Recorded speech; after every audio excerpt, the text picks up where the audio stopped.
Senate इंतखाब हुआ।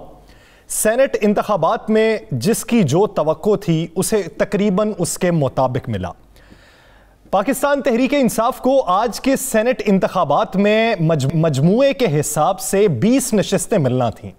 इब्तदाई तौर पर तमाम तर नताइज पाकिस्तान तहरीक इंसाफ की तवक्को के ऐन मुताबिक निकलते रहे, लेकिन एक बड़ा अपसेट हुआ जहां पर पाकिस्तान तहरीक इंसाफ के पास इत्तेहादी जमातों को मिलाने के बाद मजमुआ 181 था और दूसरी जानिब पीडीएम के उम्मीदवार के पास 160 का मजमुआ था।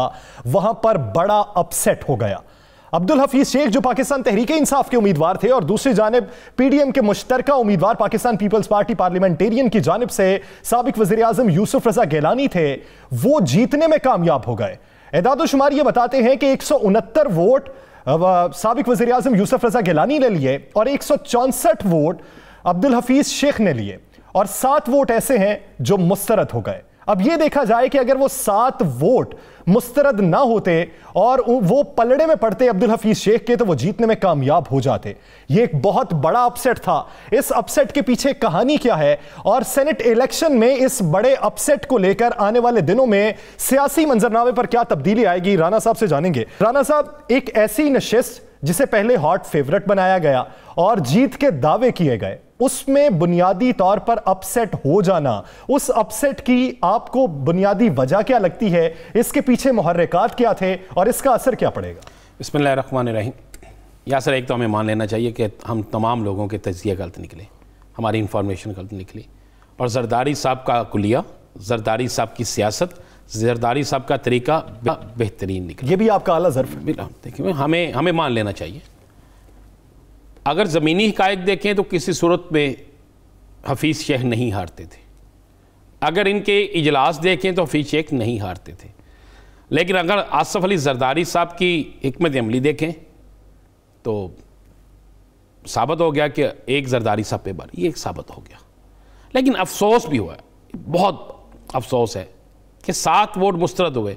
ये वोट डालने जाने वाला जो शख्स थे, ये कोई तंदूर पे रोटियां लगाने वाला नहीं था, ये कोई गोले बेचने वाला नहीं था, ये कोई ऐसा आदमी नहीं था जिसने पहली दफ़ा वोट डालना था, जिसके आगे पड़ा बेल्ट पेपर जो है उसको पता नहीं था मैंने निशान किस पे लगाना है, जिसको ये नहीं पता था मैंने क्या करना क्या नहीं करना। अगर कोई ऐसा हुआ है तो इस पर सोचना चाहिए उन सियासी जमातों को जिनके लोगों के वोट कैंसिल। एक और बड़ा दावा सामने आया था राना सनाउल्लाह साहब को, उनका तो ये भी कहना था कि वज़ीर आज़म इमरान खान और ज़रताज गुल ने भी अपना वोट ज़ाया किया। देखें, ये सियासी मुखालिफिन कहते हैं, मैं तो किसी का नाम नहीं ले रहा, लेकिन सोचना ज़रूर चाहिए कि अगर 176 लोग इनके ज़ोहराने में शरीक हैं, एक दिन पहले वीडियो सामने आ जाती है कि वोट मुस्तरद किस तरह करना है, तो उसके बावजूद भी 7 वोट मुस्तरद होते हैं और 7 के 7 जो वोट मुस्तरद हुए हैं, कहा जा रहा है कि बस तमाम के तमाम पीटीआई के थे, यानी हुकूमत के थे।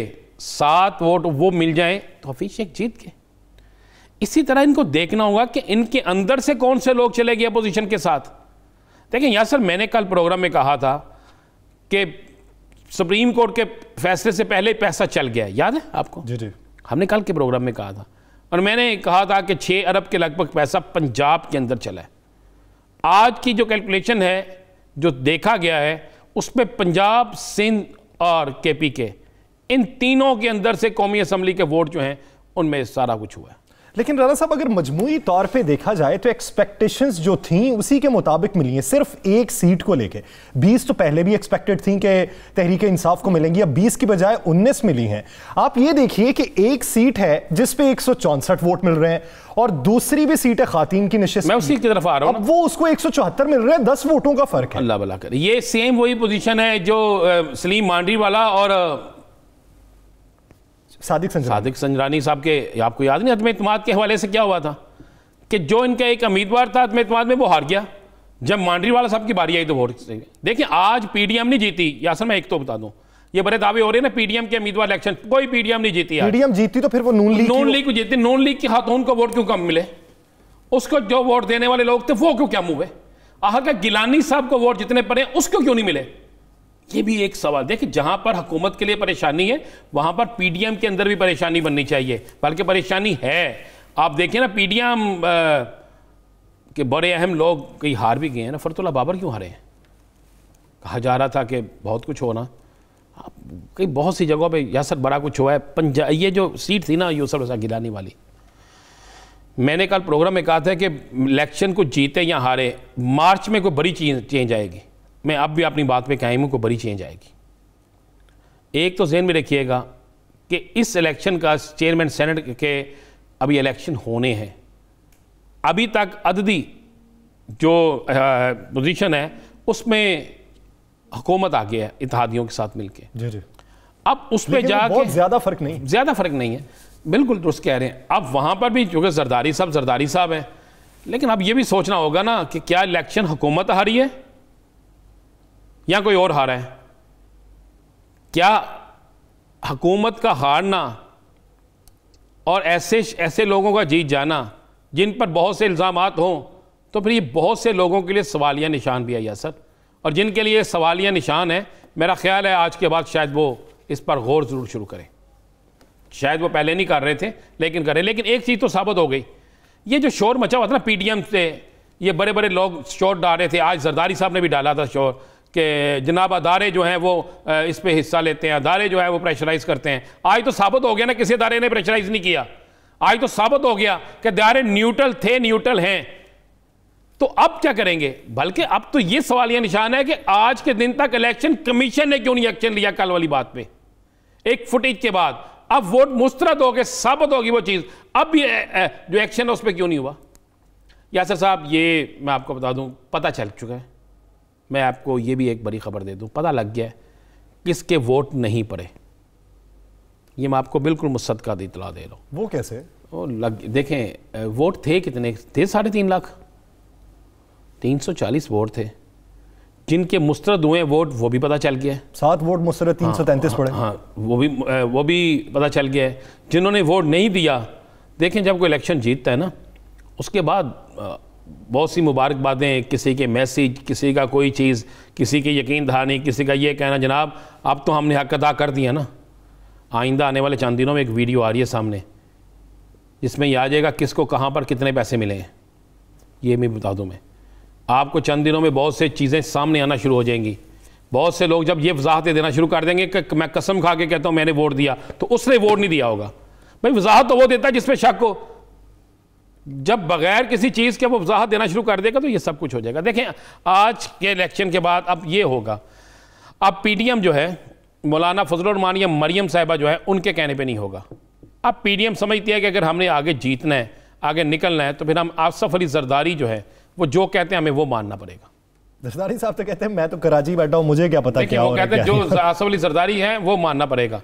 और मैं आपको एक और बता दूं, ये अदम एतमाद का जो शोर है ना, ठीक फैसला किया है वज़ीर आज़म पाकिस्तान ने कि खुद एतमाद का वोट लेने का, कॉन्फिडेंस का वोट लेने का उन्होंने फैसला किया। और साथ में वज़ीर ख़ारजा के मुताबिक इलेक्शन कमीशन में गिलानी साहब के खिलाफ ना जाने का भी फैसला किया गया। अच्छा, अच्छी बात है, बिल्कुल ठीक किया उन्होंने। देखें अब होना क्या है, मैं आपको फिर वही कह रहा हूँ कि अदम एतमाद का जो वोट है, एतमाद का जो वोट है वो वज़ीर आज़म बादशानी ले लेंगे। देखिए यासर, एक चीज़ समझने वाली है ना, समझना चाहिए कि अदम एतमाद के बाद अदम एतमाद का वोट कोई और चीज़ होती है कि जनाब ये वज़ीर आज़म ख़त्म हो जाएंगे तो अगला वज़ीर आज़म कौन होगा? मुस्लिम लीग नून से होगा, पीपल्स पार्टी से होगा, मौलाना फजलुर रहमान की जमात से होगा, फिर क्या वो काबिल कबूल होगा? इस तरह इन चीज़ों पे आके फड्डा पड़ जाता है। यहाँ पे इलेक्शन कुछ और था कि गिलानी साहब को जिताना या हफीज शेख को। कुछ लोग हफीज शेख से नाराज़ होंगे, कुछ गिलानी साहब की मोहब्बत में गिरफ्तार होंगे, कुछ के पास पैसे पहुंच चुके होंगे, कुछ ने किसी और वजह से कर दिया होगा ये मामला। लेकिन ये समझा जाए कि ये शख्सियती बुनियाद पे ये इलेक्शन जीता गया? नहीं, पैसे की बुनियाद पे भी क्यों हम गलत बयानी की? आप समझते हैं शख्सियती बुनियाद पे इलेक्शन जीता गया? चलें आप बताएं, आप समझते हैं? तो अगर पैसे की बुनियाद पे है तो फिर नीचे वाली सीट पे पैसा क्यों नहीं चलाया उन्होंने? भाई पैसा ही एक बंदे ने चलाया जिसका नाम मैं क्या, एक जरदारी साहब पे बारी। भाई खाने भी उन्होंने खिलाए, राब्ते भी उन्होंने किए, दावे भी उन्होंने किए। मुस्लिम लीग, मैं यही तो कहना चाह रहा हूं कि अगर ये पीडीएम होती, मुस्लिम लीग नून की ताकत होती, तो फिर उनके उम्मीदवार क्यों इलेक्शन हारती? उसको उतने वोट क्यों ना मिलते? इसी तरह मैं कह रहा हूं शख्सियत जब तब्दील होती है, जब इमरान खान की शख्सियत आएगी सामने तो काफी चीजें तब्दील हो जाएंगी, बहुत से रूट्स चेंज हो जाएंगे, बहुत से मामला दुरुस्त हो जाएंगे। ये ज़हन में रखिएगा। क्या फिर उस वक्त कोई वड्डा मसलन बड़ा करीबी तरीन जो लोग हैं पीटीआई के, वो अपना वोट मुस्तरद करेंगे? उस वक्त वो कराची से आवाज लगाएगा कि इसका पीटीआई से तलक नहीं, मैंने इसको वोट देना या नहीं देना। उसके बाद कोई किसी और जगह से शोट डालेगा। आप मुझे बताएं कि बहुत बड़ी आप ये भी कामयाबी देखें ना, केपीके के अंदर क्या हुआ है? गैर हतमी गैर सरकारी नतायज 10 पाकिस्तान तहरीक इंसाफ, 2 दूसरी, लेकिन अभी तक जो अनाउंसमेंट हुई है वो 8 पीटीआई की हुई है और 2 दूसरी हुई है, 2 की अभी अनाउंसमेंट होना बाकी है। पीटीआई वहां पे ठीक रह गई जहां पे कहा जा रहा था कि बहुत बड़ा ग्रुप एक और तरफ है, कहा जा रहा था ना। बलोचिस्तान में भी ठीक रह गए। बलूचिस्तान में बीएपी ने 6 लिए हैं और एक आज़ाद उम्मीदवार थे अब्दुल कादिर, उनको हमायत थी पीटीआई की और बीएपी की, वो भी ले गए। तो मजमूई तौर पे 7 सीटें इनकी हिस्से में आ गई। मैं यही कहना चाह रहा हूँ ना कि देखें बाकी जगहों पे ठीक करके वफाक में आके कुछ अपने लोगों ने कुछ कर दिया होगा, कुछ गैरों ने कर दिया होगा, कुछ किसी जगह चमक के। सवालिया निशान तो ये है ना कि कौमी असम्बली के अंदर अपसेट हो जाना वो एक बड़ा सवालिया निशान है। असल मामला यही है। देखें इसलिए अब उन्होंने फैसला ये किया है कि बजाय कि अदम एतमाद की तहरीक आए, बजाय कि माहौल ख़राब हो, बजाय कि स्टॉक एक्सचेंज जो है मज़ीद नीचे गिरे, बजाय कि इतनी अफवाहें गर्दिश करना शुरू हो जाएं, तो फौरी तौर पर क्यों ना इत्माद का वोट लिया जाए। अगर वज़ीर-ए-आज़म पाकिस्तान इत्माद का वोट हासिल कर लेते हैं और उन पर इत्माद के वोट के वक्त उतने ही वोट होते हैं जितने उन्होंने कहा है, तो फिर क्या होगा?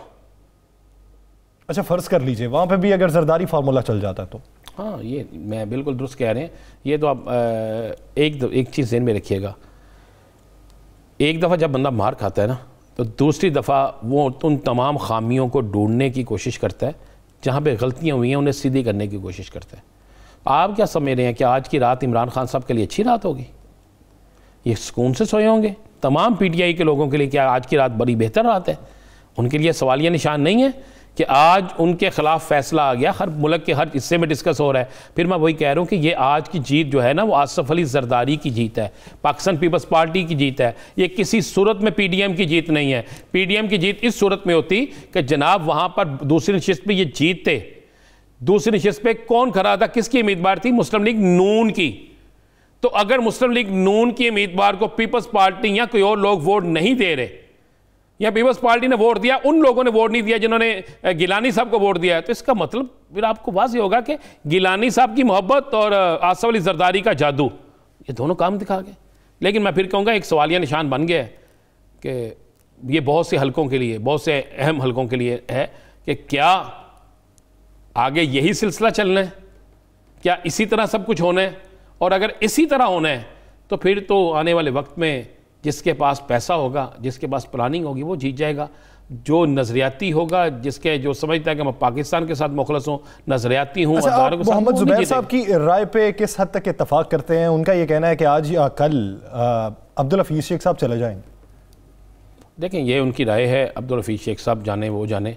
मेरा ख्याल है अब्दुल हफीज़ शेख अब नहीं जाएंगे, मेरा ख्याल है। देखें, एक क्रेडिट तो देना, आपकी इकॉनमी को काफ़ी हद तक अब्दुल हफीज़ शेख ने खरा तो कर दिया ना। आज डॉलर नीचे जा रहा है, ऊपर नहीं जा रहा। 200 रुपये तक डॉलर की बात हो रही थी। हमें मान लेना चाहिए। और इस मुल्क के अहम अदारों को सबसे ज़्यादा जो सरोकार है या सबसे ज़्यादा जो परेशानी है वो ये है कि इस मुल्क की मईशत को खरा होना चाहिए। मुल्क की मईशत खरी होगी तो सब कुछ ठीक हो जाएगा। मुल्क की मईशत खरी नहीं होगी, पैसा स्टैंड नहीं लेगा तो कुछ भी ठीक नहीं होगा। ये बिल्कुल क्लियर बात है।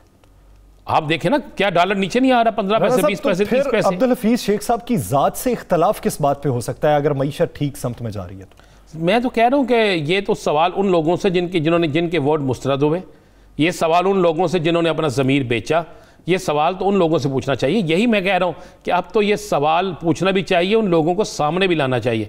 और ये सवाल अब इलेक्शन कमीशन के सामने भी आना चाहिए कि सुप्रीम कोर्ट कहता है कि बिल्कुल फेयर इलेक्शन होने चाहिए, फेयर इलेक्शन होने चाहिए। वफादारियां नजरियात की बुनियाद पर तो चेंज हो सकती हैं, रकम बुनियाद के रकम पर, पैसों पे चेंज नहीं होनी चाहिए। तो ये हुआ है ना चेंज। लेकिन एक और बात भी देखिए, जरदारी साहब का ये कहना है कि हमें उम्मीद थी कि हम 20 के मार्जिन से जीतते, लेकिन हम 5 के मार्जिन से जीते हैं। उनके मुताबिक उन्हें वोट कम पड़े। देखिए, ये तो उनकी आला ज़रफ़िया, उन्होंने ये कह दी है। लेकिन मेरा ख्याल से, सबके ख्याल से उनका जीत जाना बहुत बड़ी बात है। ये साबित उन्होंने कर दिया कि बहुत बड़ा अपसेट है। जीत जाना बहुत बड़ी बात है कि आपके पास मजमूआ भी ना हो, नंबर गेम्स कम हो और उसके बावजूद आप इतने मार्जिन से जीत जाए। अगर 20 का मार्जिन, अगर 20 तो 1 के मार्जिन से जीत जाए, यासर अगर 20 का मार्जिन होता तो वो खातून भी जीत जाती ना। खातून नहीं जीती, तो उससे नजर आ जाता है कि मार्जिन क्या बनता था।